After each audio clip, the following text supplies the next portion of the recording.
Film decoded में आपका स्वागत है। आज हम 2016 की एक साई-फाई रोमांस और ड्रामा फिल्म की कहानी सुनने वाले हैं। आगे स्पॉयलर्स हैं, इसलिए अगर आपने फिल्म नहीं देखी तो थोड़ा सावधान रहें। खलाई जहाज एवलॉन स्पेस में अपना लंबा सफर कर रहा होता है। ये एक नई आबाद दुनिया होमस्टेड 2 की तरफ जा रहा होता है। जहाज के सारे कैबिन्स खाली होते हैं क्योंकि 258 क्रू मेंबर्स और 5000 पैसेंजर्स डीप स्लीप यानी हाइबरनेशन मोड में होते हैं। जहाज ऑटो पायलट पर चलता रहता है। अचानक जहाज स्टोन और छोटे मीटर्स के एक एरिया से गुजारता है। प्रोटेक्टिव शील्ड कमजोर हो जाती है। पावर सेंट्रल शील्ड में शिफ्ट कर दी जाती है, लेकिन फिर भी एक बड़ा मीटियर जहाज से टकरा जाता है। इस टकराव से जहाज के कई पार्ट्स डैमेज हो जाते हैं। जहाज का रिपेयर सिस्टम एक्टिवेट हो जाता है, लेकिन एक ग्लिच की वजह से एक हाइबरनेशन पोर्ट गलती से ओपन हो जाता है। इस पोर्ट से जिम प्रेस्टन जाग जाता है। वो एक मैकेनिकल इंजीनियर होता है। ऑटोमेटेड सिस्टम यूज बताता है कि वो 120 साल सो चुका है और जहाज सिर्फ 4 महीने में नई दुनिया पर पहुंचने वाला है। सिस्टम यूज ये भी बताता है कि वो इस दौरान शिप की लग्जरी फैसिलिटीज एंजॉय कर सकता है।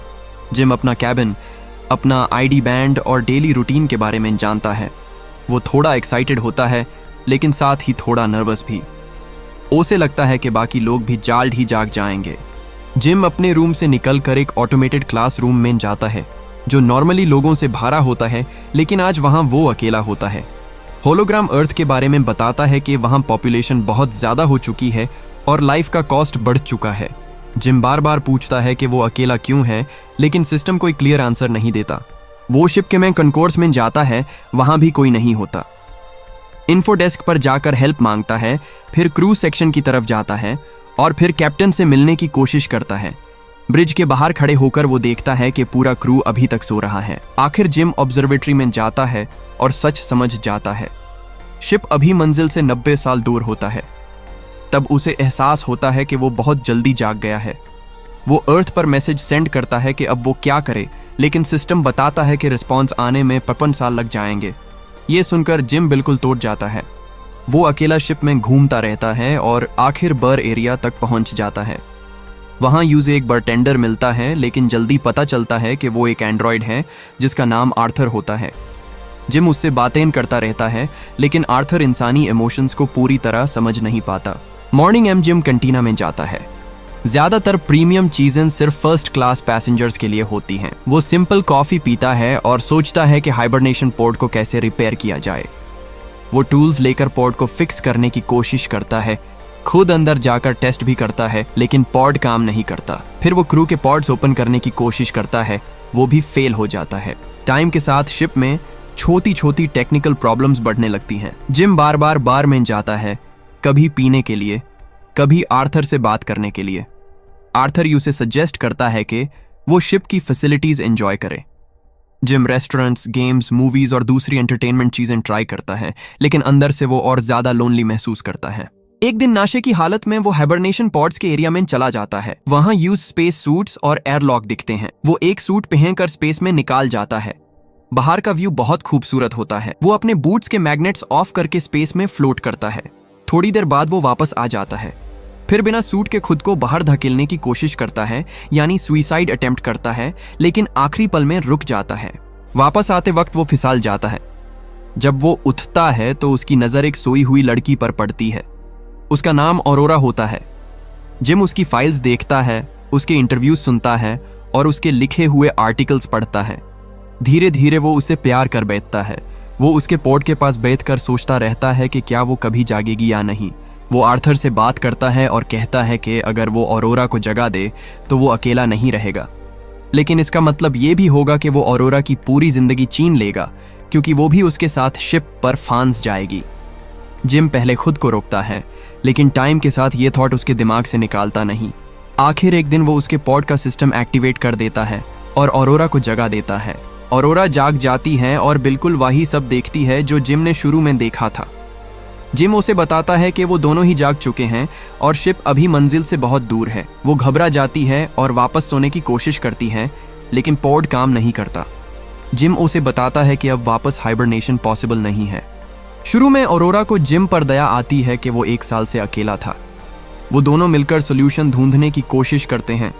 ऑरोरा इन्फर्मरी जाती है, फाइल्स चेक करती है और क्रू एरिया तक जाने की कोशिश करती है, लेकिन कोई रास्ता नहीं मिलता। टाइम के साथ वो अपनी लाइफ के बारे में सोचने लगती है, लिखने लगती है, वर्कआउट करती है और लोनलीनेस का एहसास और गहरा हो जाता है। वो जिम का इंटरव्यू लेना शुरू करती है। जिम बताता है कि वो नई दुनिया पर इसलिए जा रहा था क्योंकि वो अपनी जिंदगी का फ्रेश स्टार्ट चाहता था। फिर ऑरोरा अपनी वजह बताती है कि वो एक जर्नलिस्ट है और नई दुनिया पर जाकर वापस आने के बाद एक बड़ी स्टोरी लिखना चाहती थी। वक्त के साथ जिम और ऑरोरा एक कपल की तरह रहने लगते हैं। वो साथ साथ खाना खाते हैं, साथ जॉगिंग करते हैं और एक ही रूम में सोते हैं। ऑरोरा शिप पर अपनी लाइफ के बारे में लिखती रहती है। जिम शिप के और एरियाज एक्सप्लोर करता है और यूज प्लांट्स उगाने का एक सेक्शन मिलता है। वो वहां से फ्लावर्स लाकर ऑरोरा को देता है। एक दिन शिप एक बहुत बड़े लाल स्टार के करीब से गुजारता है। वो दोनों ऑब्जर्वेटरी में जाकर ये व्यू देखते हैं। ये ऑरोरा का बर्थडे होता है। वो शिप के एक खूबसूरत रेस्टोरेंट में सेलिब्रेट करते हैं और बाद में बर में बैठ जाते हैं। जिम चुपके से एक रिंग प्रिपेयर करता है ताकि ऑरोरा को सरप्राइज दे सके। इसी दौरान ऑरोरा बारमैन आर्थर से बात कर रही होती है। गलती से आर्थर यू से सच बता देता है कि जिम ने उसे जानबूझकर जगाया था। ऑरोरा को यकीन नहीं होता। उसी वक्त जिम वापस आ जाता है और बात क्लियर हो जाती है। ऑरोरा गुस्से और शॉक में वहां से चली जाती है। जिम अपने रूम में जाता है तो देखता है कि ऑरोरा अपना सामान शिफ्ट कर चुकी होती है। अगले दिन जब दोनों आमने सामने होते हैं तो ऑरोरा बात तक नहीं करती। एक रात गुस्से में वो जिम के रूम में जाती है, उसे मारती है और चीखती है। वो उसे मार देना चाहती है। जिम माफी मांगता है और कहता है कि वो अकेला और ब्रोकन था, इसलिए उससे गलती हो गई। वो कहता है कि वो सच में उससे प्यार करता है, लेकिन ऑरोरा उसे माफ नहीं करती क्योंकि उसने उसकी पूरी जिंदगी छीन ली थी। इसी बीच शिप की प्रॉब्लम्स और ज्यादा बढ़ने लगती हैं। में कंट्रोल सिस्टम फेल हो जाता है, लिफ्ट्स बैंड हो जाती हैं, फूड सिस्टम ग्लिच करने लगता है। जिम में कॉनकोर्स में एक पेड़ लगा देता है। अचानक कम्युनिकेशन सिस्टम पर एक आदमी की आवाज आती है जो पूछता है कि ये पेड़ किसने लगाया। वो दोनों भाग कर देखते हैं कि एक आदमी खड़ा है। ये डेक चीफ गस मनकूसो होता है जो गलती से जाग गया होता है। वो तीनों बात करते हैं। मंचूसो हैरान होता है कि टीन पॉड्स कैसे फेल हो सकते हैं। वो उन्हें ब्रिज पर ले जाता है और बताता है कि शिप में कोई बड़ी टेक्निकल प्रॉब्लम है जो सिस्टम खुद डिटेक्ट नहीं कर पा रहा। डेटा को मैन्युअली चेक करना पड़ता है। रास्ते में एक रोबोट उनके पास गिर जाता है। जिम और ऑरोरा बताते हैं कि काफी टाइम से शिप में छोटी बड़ी प्रॉब्लम्स हो रही हैं। मनकूसो हिबरनेशन पॉड्स चेक करता है। जिम को समझ आ जाता है कि ऑरोरा का पॉड कैसे डैमेज हुआ था। मनकूसो को जिम का किया हुआ काम बहुत गलत लगता है, लेकिन वो टाइम वेस्ट नहीं करता। वो डाटा एनालाइज करता रहता है। थोड़ी देर बाद मनकूसो को हिबरनेशन सिकनेस हो जाती है। वो खांसता है, खून निकालता है और कमजोर हो जाता है। एक रात ऑरोरा को नींद नहीं आती तो वो पूल में स्विम करने चली जाती है। अचानक शिप की ग्रेविटी ऑफ हो जाती है। पानी हवा में फ्लोट करने लगता है और ऑरोरा पानी के बीच फंस जाती है। थोड़ी देर बाद ग्रेविटी वापस ऑन हो जाती है और वो मुश्किल से बाहर निकलती है। वो दोनों भागकर मनकूसो के पास जाते हैं। तीनों ब्रिज पर जाकर सिस्टम को समझने की कोशिश करते हैं। मंचूसो बताता है कि 2 साल पहले शिप के एक इंपॉर्टेंट मॉड्यूल को डैमेज हुआ था, जिसकी वजह से बाकी सिस्टम्स पर एक्स्ट्रा लोड आ रहा है। अगर ये प्रॉब्लम फिक्स न की गई तो पूरा शिप फेल हो सकता है और सब लोग मर सकते हैं। वो प्रॉब्लम के लोकेशन तक जाने निकालते हैं, लेकिन रास्ते में मनकूसो बेहोश हो जाता है। वो उसे इन्फर्मरी ले जाते हैं। वहां पता चलता है कि उसकी कंडीशन क्रिटिकल है और उसे बचाया नहीं जा सकता। मरने से पहले मनकूसो जिम को अपना आईडी बैंड दे देता है ताकि वो रिस्ट्रिक्टेड एरियाज एक्सेस कर सके। वो दोनों को कहता है कि शिप को हर हाल में बचाना है। फिर वो मर जाता है। इसी वक्त शिप में इमरजेंसी मोड स्टार्ट हो जाता है। लाइट्स रेड हो जाती हैं। शिप हिलने लगता है। जिम और ऑरोरा इंजीनियरिंग सेक्शन की तरफ भागते हैं। रास्ते में ग्रेविटी बार बार ऑफ होती रहती है। आर्थर भी सिस्टम के ग्लिच की वजह से शट डाउन हो जाता है। जिम यूज बैंड कर देता है ताकि ज्यादा नुकसान ना हो। वो इंजीनियरिंग में पहुंचकर असली प्रॉब्लम ढूंढ लेते हैं। एक जगह शिप की वॉल में सुराख होता है जहां से हवा लीक हो रही होती है। ये होले मीटियोर के इम्पैक्ट से बना होता है। जैसे ही वो हैच खोलते हैं, ऑरोरा अंदर की तरफ खींच जाती है। जिम उसे पकड़ लेता है। मुश्किल से वो लीक सील कर देते हैं। थोड़ी देर बाद जिम को पता चलता है कि एक से ज्यादा जगहों पर डैमेज है। वो दोनों साइंस फॉलो करते हुए रिएक्टर कंट्रोल रूम तक पहुंच जाते हैं। वहां एक इंपॉर्टेंट पार्ट टूटा होता है। वो नया पार्ट फिट कर देते हैं, लेकिन रिएक्टर कूलिंग सिस्टम फिर भी काम नहीं करता। आखिर जिम समझ जाता है कि रिएक्टर को ठंडा करने के लिए यूज शिप के बाहर जाकर एक वेंट डोर मैनुअली ओपन करना होगा। वो दोनों एयरलॉक तक जाते हैं।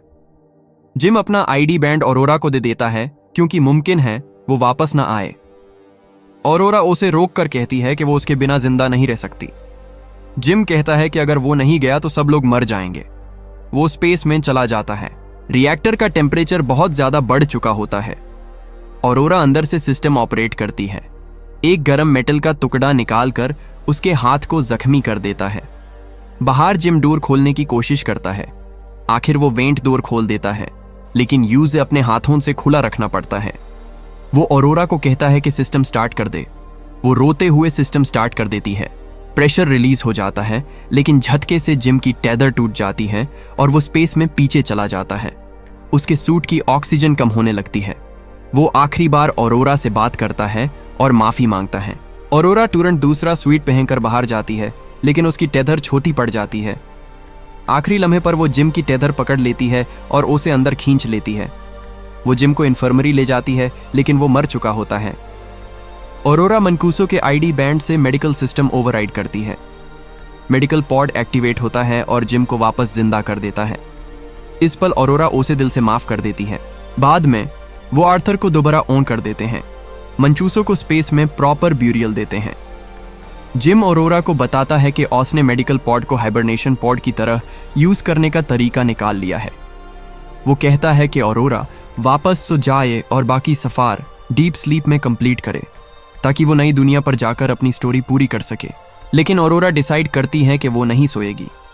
वो जिम के साथ जागकर पूरी जिंदगी शिप पर गुजारना चाहती है। कुछ टाइम बाद जिम उसे शादी के लिए प्रपोज करता है। वो दोनों शिप को अपना घर बना लेते हैं। 88 साल बाद शिप होमस्टेड 2 पर पहुंच जाता है। क्रू और बाकी पैसेंजर्स जाग जाते हैं। वो देखते हैं कि शिप अंदर से एक गार्डन बन चुका होता है। हर तरफ प्लांट्स और पेड़ होते हैं। ऑरोरा उनके लिए एक मैसेज छोड़कर जाती है, जिसमें वो अपनी और जिम की पूरी कहानी बताती है कि कैसे उन दोनों ने अकेले शिप पर पूरी जिंदगी गुजार दी जब बाकी सब लोग सो रहे थे।